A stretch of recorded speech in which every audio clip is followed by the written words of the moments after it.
tudo bem com vocês? Vamos então dar início a mais uma aula de filosofia. Isso mesmo, vocês pensaram, abriram essa aula pensando que era química, não é isso mesmo? Mas não é química, é filosofia, tá bom? Vamos estudar coisa boa hoje. Gente, o Leirson foi me matar, né? Se vocês falarem isso pra ele. Não mostrem esse vídeo pro Leirson, tá bom? Vocês estão me ouvindo. Se o Leirson viu falando mal de química, ele bate em mim depois. Então, meninos, vamos então dar início à nossa aula de filosofia. Nós estamos meditando nesse bimestre, nesse semestre inteiro, sobre bondade, maldade, conceito de bom e mal, o que é bondade, o que é bem, como chegar ao bem, todos desejam bem, quais são os caminhos para isso e assim por diante, né? Como nós normatizarmos o comportamento humano a fim de que toda a sociedade chegue ao seu fim último, que é a felicidade, e assim por diante. E hoje nós vamos falar sobre um assunto que eu acho muito interessante, que é sobre empatia. Como assim empatia? É óbvio que o ser humano ele faz bem para o outro, né? Nem sempre, né? Mas o ser humano ele consegue fazer o bem para o outro. Ainda mais nesse tempo que a gente está vivendo, a gente percebe muitas pessoas fazendo caridade, ajudando o próximo, né? Nós podemos nos perguntar então de onde é que vem esse bem? De onde é que vem esse ímpeto humano de querer fazer o bem para o outro? Lá na página 16 a gente vai descobrir sobre isso. Lembrando, as páginas dessa aula são 16, 17 e 18, tá bom? A primeira parte aqui da página 18. 16, 17 e 18. Vamos lá na página 16, nos dois pontinhos verdes aqui.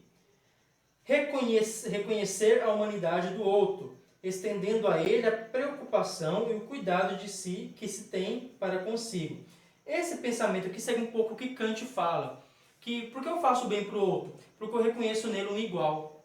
Eu reconheço que o outro é um igual a mim, então ele merece a mesma consideração que eu tenho comigo mesmo. Se eu me trato bem, se eu busco o bem para mim, então também devo fazer o bem para o outro. Porque o outro é um ser humano como eu. Ele possui humanidade tal como eu também possuo humanidade. Então ele também é digno desse respeito, desse amor e desse fazer o bem. Segundo ponto, colocar-se no lugar do outro para tentar entender seus pensamentos, sentimentos e desejos. Esse colocar-se no lugar do outro é o que nós chamamos de empatia. O que é empatia? Colocar-se no lugar do outro e tentar entender sua situação, a fim de, compreendendo aquilo que ele está passando e sentindo, você pode fazer para ele o melhor possível. É se colocar no lugar do professor e pensar, bem, se eu fosse o professor Samuel, o que eu queria agora? O que seria o melhor para mim? Vamos tentar a seguinte situação. O professor está tentando dar aula e tem alguns colegas conversando. Você vai tentar se colocar no lugar do professor. O que será que o professor queria agora?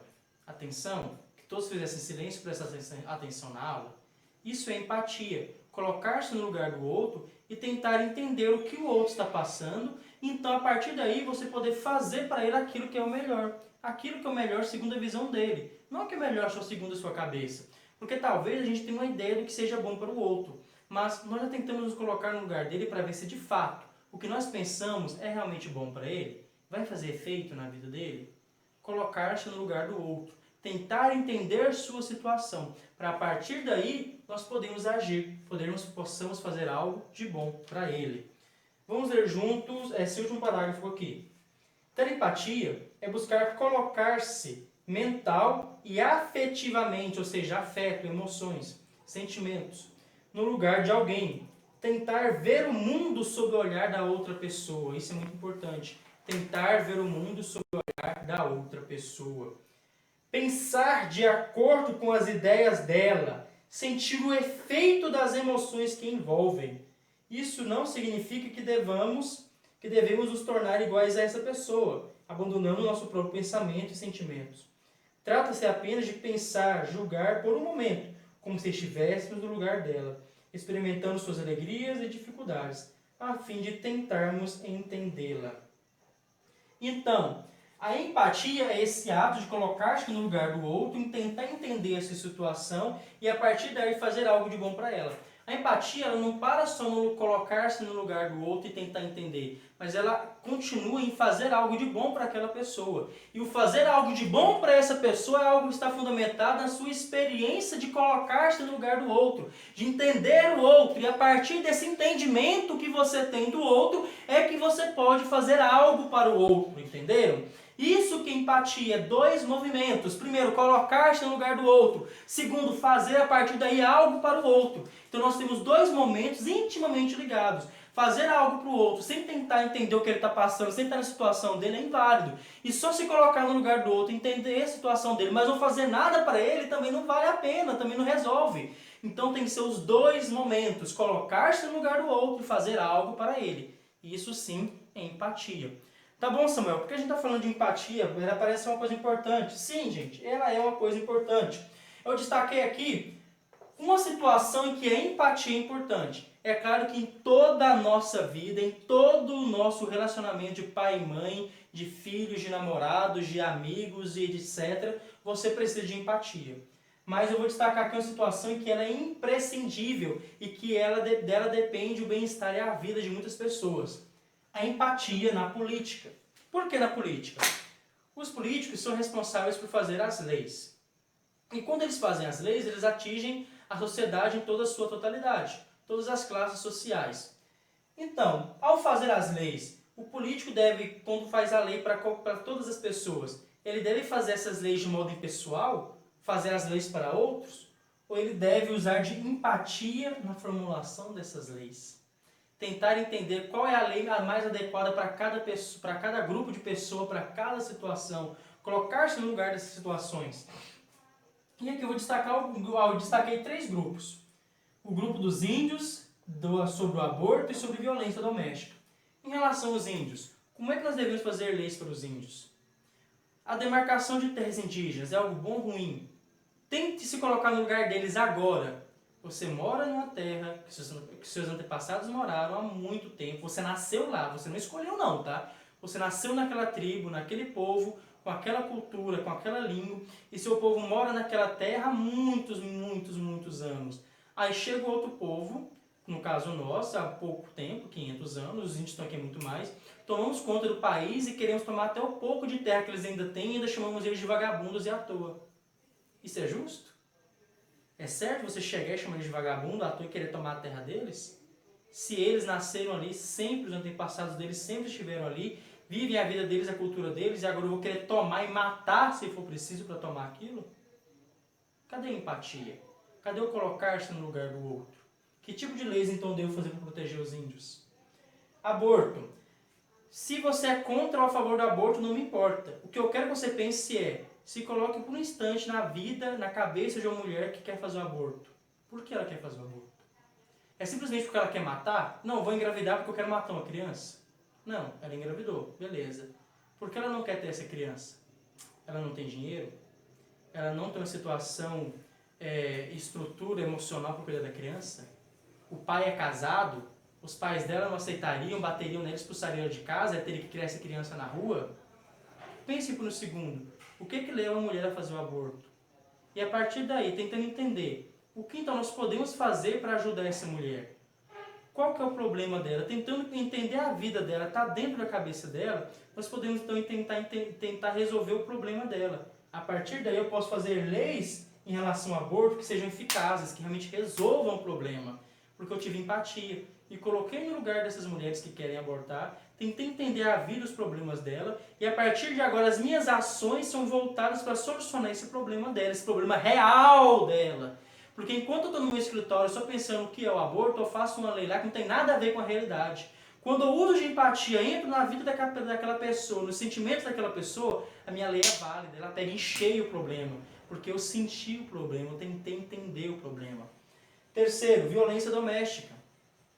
Uma mulher que apanha e não separa do marido, por quê? Por que ela não faz isso? Porque ela tem medo dele matar ela? Dele matá-la? Ela depende dele economicamente, financeiramente? Por quê? Quando então nós formos fazer leis para cuidar da violência doméstica, é preciso se colocar no lugar dessas mulheres e fazer leis que resolvam o problema. Não é só prender, não é só dar medida restritiva, não é só mandar ela separar. O problema maior. Se coloque no lugar dessa mulher, tente entender a vida dela, os problemas dela, e a partir daí a gente vai conseguir resolver, se colocando no lugar dela. Tá bom? Outra coisa que a empatia ela ajuda a evitar é uma coisa chamada imposição cultural. Já deu hora, gente, vamos rapidinho. Página 17 lá no começo. Os sentimentos de empatia podem surgir em pessoas muito diferentes umas das outras, pois elas sempre terão certas características em comum. Afinal, todas partilham a condição humana que envolve a capacidade de sofrer e sentir dor, assim como a tendência de buscar algum tipo de satisfação ou felicidade para si. Apesar disso, nem sempre precisamos ou vivenciamos a empatia. Todos buscam a mesma coisa, mas todos buscam a mesma coisa do mesmo modo? Nós precisamos ter empatia para fazer o bem.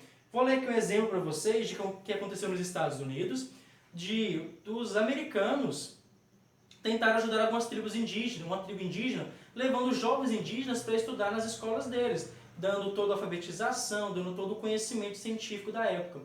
E aqui a gente tem a carta-resposta do líder indígena ao governo americano que tentou ajudar, levando jovens para estudar nas escolas, digamos assim, nas escolas da civilização, não da civilização, mas da escola deles, né, sem ser na convivência indígena. Nós estamos convencidos, portanto, que os senhores desejam o bem para nós e agradecemos de todo o coração. Mas aqueles que são sábios reconhecem que diferentes nações têm concepções diferentes das coisas. E sendo assim, os senhores não ficarão ofendidos ao saber que a vossa ideia de educação não é a mesma que a nossa. Muitos dos nossos bravos guerreiros foram formados nas escolas do norte, na Virgínia, tá, gente? Nos Estados Unidos. E aprenderam toda a vossa ciência. Mas quando eles voltaram para nós, eles eram maus corredores, ignorantes na vida da floresta, incapazes de suportar o frio e a fome. Não sabiam como caçar o veado, matar o inimigo e construir uma cabana. E falavam nossa língua muito mal. Eles eram, portanto, totalmente inúteis. Não serviam como guerreiros, como caçadores ou como conselheiros.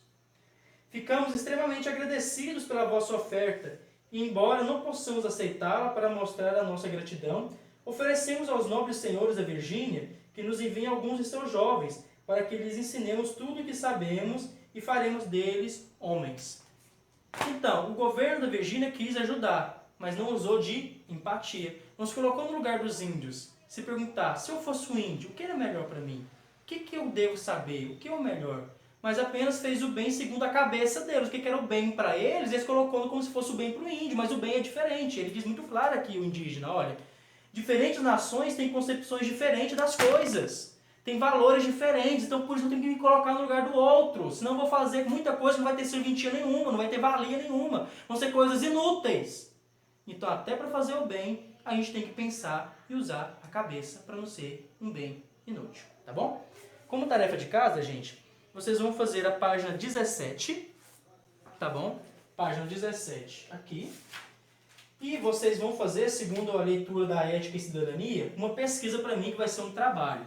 O trabalho é pesquisar organizações voluntárias, uma organização voluntária e o que essa organização voluntária faz. Por exemplo, Médicos Sem Fronteiras é uma organização voluntária.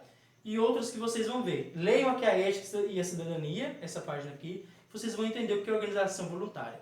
Vão pesquisar uma organização voluntária, colocar o nome dela certinho, e o que ela faz, onde ela atua, quando é que ela é acionada. Vocês vão escrever isso na folha e vão mandar para mim a foto, tá bom? Isso vai ser um primeiro trabalho de vocês, um trabalho de pesquisa. Qualquer coisa, mandem mensagem para mim que eu explico melhor, tá certo? Grande abraço e até a próxima aula.